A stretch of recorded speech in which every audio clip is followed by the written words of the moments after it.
स्वदेशीचा स्वीकार आणि विदेशीचा बहिष्कार असं आंदोलन सुरू होतं. स्वदेशीचा स्वीकार आणि विदेशीचा बहिष्कार असं आंदोलन सुरू होतं. मुंबईमध्ये सुद्धा विदेशी कपड्यांची होळी आणि विदेशी कपड्यावर बहिष्कार हा एक मोठा आंदोलन पेटलेला होता.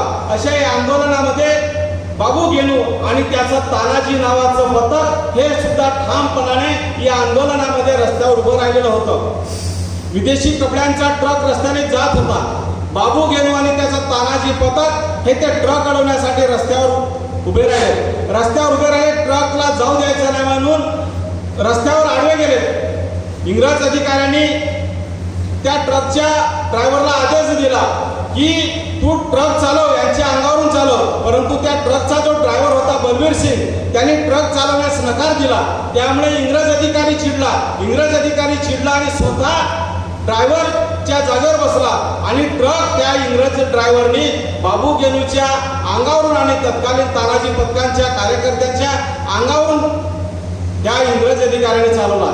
म्हणजे बाबू गेनू हा जो स्वातंत्र्य लढ्यासाठी लढला, ट्रक अंगावरून गेला, परंतु बाबू गेनू हा रस्त्यावरून लढला, बाजूला झाला नाही आणि भारत माता की जय म्हणत हा त्या रस्त्यावरच राहिला आणि या स्वातंत्र्यासाठी, स्वदेशी कपड्यासाठी, स्वदेशीसाठी बलिदान दिलं. हे कशामुळे करू शकला बाबू गेनू हा 14-15 वर्षाचा मुलगा?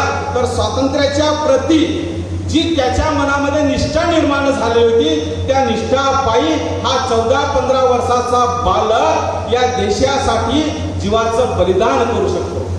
मग आज मराठा सेवा संघाने या 34 वर्षापर्यंत समाजाचं काय, मॅडम म्हणाल्या की समाजाचं काय केलं असेल, करता काय दिलं असेल ते तुम्हाला मला माहीतच आहे, परंतु मला काय दिलं? या मराठा सेवा संघाशी जुळण्याच्या आधी मी काय होतो आणि मराठा सेवा संघामध्ये सामील झाल्याच्या नंतर, मराठा सेवा संघाच्या वैचारिक चळवळीमध्ये आल्यानंतर माझ्यात बदल आणि जसं मराठा सेवा संघाची वय वाढू लागली तसं माझ्या मराठा सेवा संघाच्या चळवळीतील कामाचं वय वाढू लागलं, तसं मला मराठा सेवा संघाने काय दिलं? तर मराठा सेवा संघाने सर्वात काय दिलं असेल तर जगावं कसं, लिहावं कसं, वाचावं कसं, बोलावं कसं, शिकावं कसं, हे देण्याबरोबरच आम्हाला समाजातून मान आणि सन्मान सुद्धा मिळालेला आहे. हे यापैकी बसलेलं कोणी नाकारू शकत नाही.